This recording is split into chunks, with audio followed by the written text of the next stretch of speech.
This is Jerry Shaw describing a collaboration between Encore Biotechnology and Dave Fuller's lab at the University of Florida. There's been an enormous amount of interest in the use of assays to the neurofilament light chain, NFL, as a blood and CSF biomarker for a variety of neurological damage and disease states. Most of this work has used two mouse monoclonal antibodies developed originally by Norgren et al. And later marketed by Uman Diagnostics in the NF-Light ELISA. The same two antibodies are used in the Quanterix Simoa NFL assay and others. This histogram shows over 2,000 peer-reviewed publications using the NFL biomarker up to March 2023, most using the two Uman antibodies.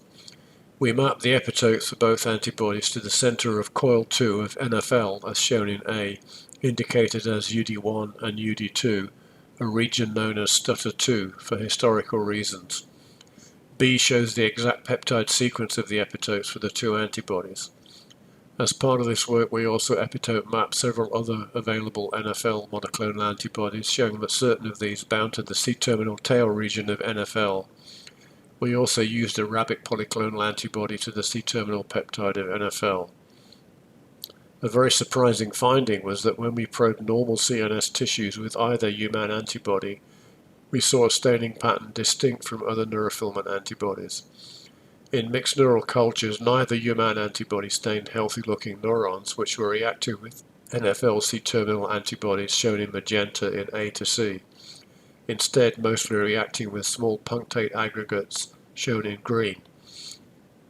In tissue sections, we saw an occasional process or cell stained with one or other of the Uman antibodies, shown in D in magenta, against a background of numerous NFL C-terminal stained profiles in green. The Uman antibody positive profiles generally had the appearance expected for degenerated or degenerating neuronal material. We therefore obtained tissue sections from rats given C3 spinal cord injuries 1 to 5 days previously. We found that both Uman antibodies stained numerous obviously degenerating or degenerated processes, shown in green in A to C, which for the most part didn't stain with our NFL C-terminal tail antibodies, shown in magenta.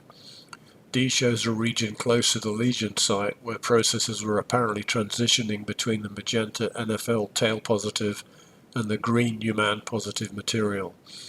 The transitioning profiles were swollen and sinusoidal, typical for damaged axonal material. We concluded that Uman epitopes were hidden in healthy cells but exposed on degeneration, while the C-terminal tail epitopes were accessible on undamaged material but either destroyed or washed out on degeneration. We made our own panel of antibodies to the Uman epitopic region, and they all, both monoclonal and polyclonal, showed the same degeneration-specific staining pattern. Further experiments showed that normal rat tissues, which were NFL tail positive and Uman antibody negative, showed reduced NFL tail staining and increased Uman staining when treated with proteases, suggesting that the immunological changes we saw were due to degeneration-induced proteolysis. A, B, E, and F show control uninjured tissues stained for the NFL tail in magenta and one or other Uman antibody in green, and C, D, G, and H show uninjured tissues treated with proteases under the same incubation and imaging conditions, clearly showing the unmasking of both Uman epitopes. Our conclusions. Firstly, we epitope map both Uman antibodies, a finding of interest to the numerous groups using these reagents. Secondly, we have shown that the Uman epitopic region is inaccessible in assembled neurofilaments, but revealed by proteolysis on degeneration. Thirdly, we show that epitopes in the tail of NFL are accessible on uninjured cells and processes, but not degenerated material, complementary to the Uman antibodies. Fourthly, we have generated novel antibodies to the Uman epitopic region, which showed the same degeneration-specific staining pattern. To account for these findings, we postulate that the Uman epitopic region is part of a binding site important for higher-order neurofilament structure, which becomes obscured in assembled neurofilaments. It's quite interesting that the very successful Uman antibodies are actually specific for degenerated forms of the NFL molecule, perhaps ideal for a biomarker of neurodegeneration.